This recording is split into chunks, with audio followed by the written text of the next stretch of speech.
Hi, I'm Nathaniel. I'm a gay man who grew up in a Christian family in the north of England. I know what you're thinking. Young kid comes out, his family disown him, he disowns his faith. Not this story. Sorry. Exactly 15 years ago, I was sitting right on this bench when something happened. Changed my life forever. My childhood was, for the most part, picture perfect. Suburban, safe, loving. Tell us a little bit about when I was born. And you were born on the 12th of November 1986, and I've got no recollection of your birth whatsoever. I think the very fact that you went into intensive care wiped out all the other memories. You were all right, of course. Causing you trauma right from the start. Absolutely. Maybe I should have seen that as a sign. I just wanted the attention, do you know what I mean? Yes, obviously. You were always very kind, and you showed those characteristics right from an early age. Although I don't want to stereotype, you were different than the other two.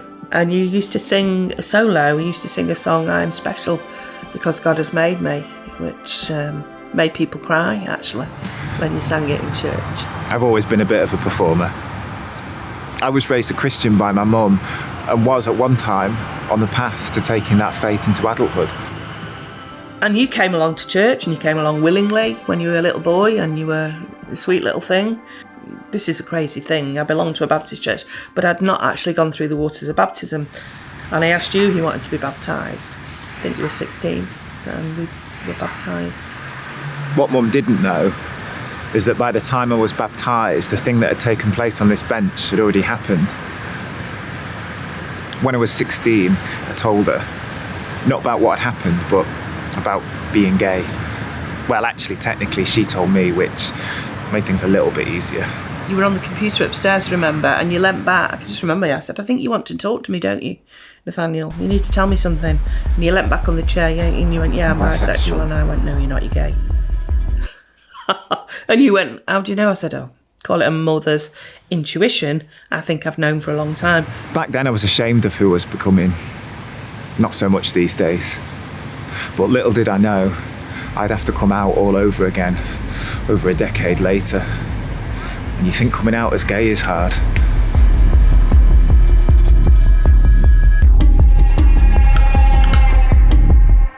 That was only, a year last November, when you sent us a letter through the post. And I opened it and I read it, and that first sentence hit me like a bullet. When you said, well, I can't remember, well, probably the third or fourth sentence, when you revealed that you had been HIV positive since you were 17. And you went on in your letter to say, I don't want, don't want you to be angry. I wasn't angry. I was upset.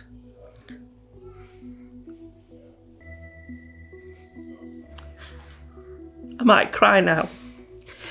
I was upset that you'd gone all those years without telling me. You weren't clear in the letter, but I knew who it was. I knew. It was my first time, first love, maybe not, first relationship, first shag. The guy that I met on this bench, me 16, him, let's just say mid-20s.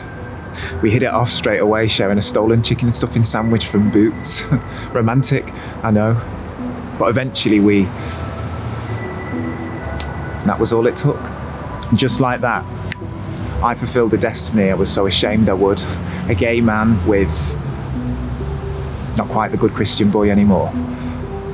So, I think I told my best friend, confided in her, and then gradually it slipped out with other groups of people I'm with, but I didn't tell anyone at church. And I regret that now.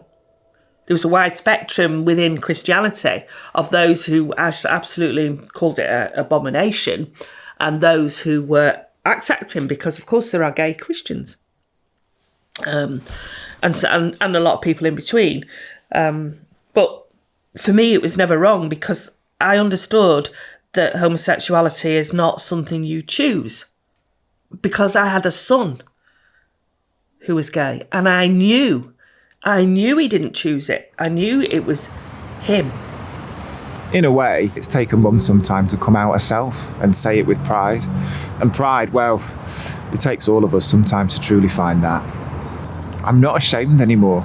Not of being gay, not of being HIV positive, not of being, even in the eyes of some, a big fat fucking stereotype. I'm just me. So I've been telling this story, my story, to as many people who will listen, so that they know that with the right care, HIV is treatable, preventable, and even untransmittable. I got HIV age 16, but it was the stigma, not the virus, that led me to breaking point. You know, people often ask me, have you forgiven him, the guy that gave it to you? And although I'm no longer a Christian, I still think, what would Jesus do?